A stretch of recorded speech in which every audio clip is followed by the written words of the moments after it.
The brake band is part of your saw's side cover assembly. The brake band fits over the clutch drum. When the brake is engaged, the brake band tightens around the clutch drum, stopping it from rotating. The brake band can fatigue over time and break. If the saw is running with the brake engaged, the brake band will quickly overheat and wear in two. Replacing the brake band is a repair that you can do yourself, and I'm going to show you how. Hi, I'm Mark Socha. Do-it-yourself repairs like these are easier than you might think. From lawn machines to cordless drills, kitchen mixers, Outdoor grills. our how-to videos walk you through each repair from start to finish. So doing it yourself means never having to do it alone. Let's get started. I'll begin by removing the chain and bar.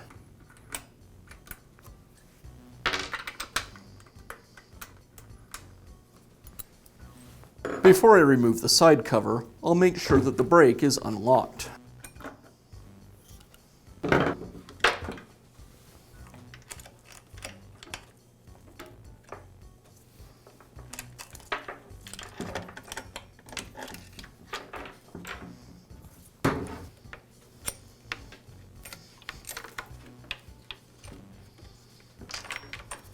The brake needs to be released when I remove the side cover from the saw, but for disassembly, the brake needs to be in the locked position. That's because in the unlocked position, the spring is under a great amount of tension, and if I take this apart, it's actually dangerous. The spring will come flying out. So I need to go ahead and lock the brake. To engage the brake, I'll place the side cover back onto the saw, but I want to try to keep the brake band away from the clutch and only engage the side cover at the brake handle.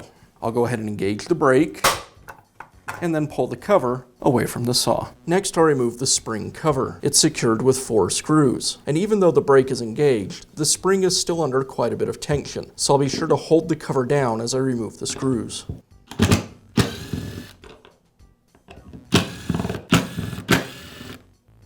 I'll pull the screws away from the cover.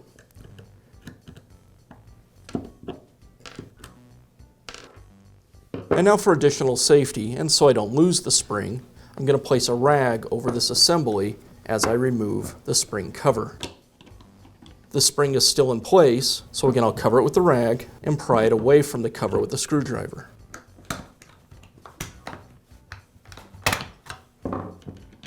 And now I can remove the spring. Now I'll remove the retaining ring from the brake linkage. And with the retaining ring removed, I can go ahead and remove the linkage and the brake band. Now I can install the new brake band. The band is secured to the linkage with a screw. I'll go ahead and remove it.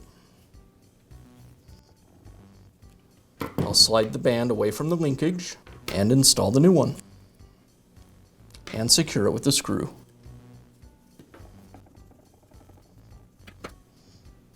Now I'll install the brake band and the linkage back into the side cover.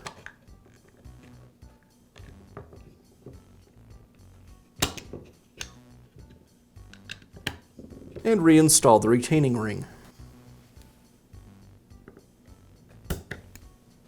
Now I'll reinstall the spring. I'll place the spring over the post on the actuator. Now I need to compress the spring. To do that, I'll slide the side cover up against the wall. I'll take a flat end screwdriver and place it inside the spring. And I'll use the screwdriver to compress the spring while pushing it against the wall.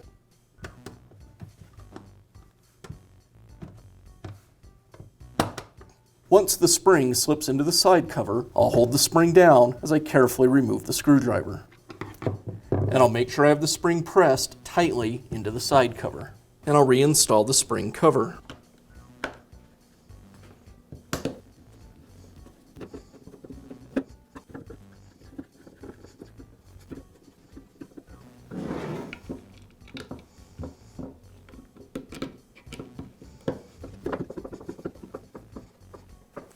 Now I need to unlock the brake band, so I'll be able to reinstall the cover onto the saw. To do that, again I'll place the cover onto the saw, I'll push the brake lever all the way forward, and again engage the side cover linkage with the brake handle. This time I need to push down very firmly against the side cover and release the brake.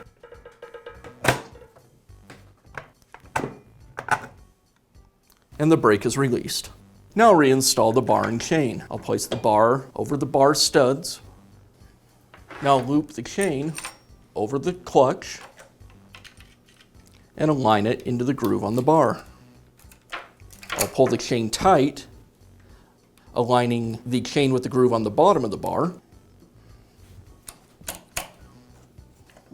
and reinstall the side cover. Release the chain tensioner just a bit, and install the bar nuts just hand tight. I'll retension the chain,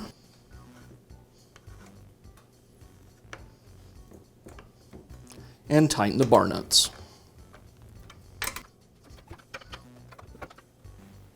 And that's how you can install a new brake band on your chainsaw. Be sure to check back often for new videos and expert advice. If you found this video helpful, give us a thumbs up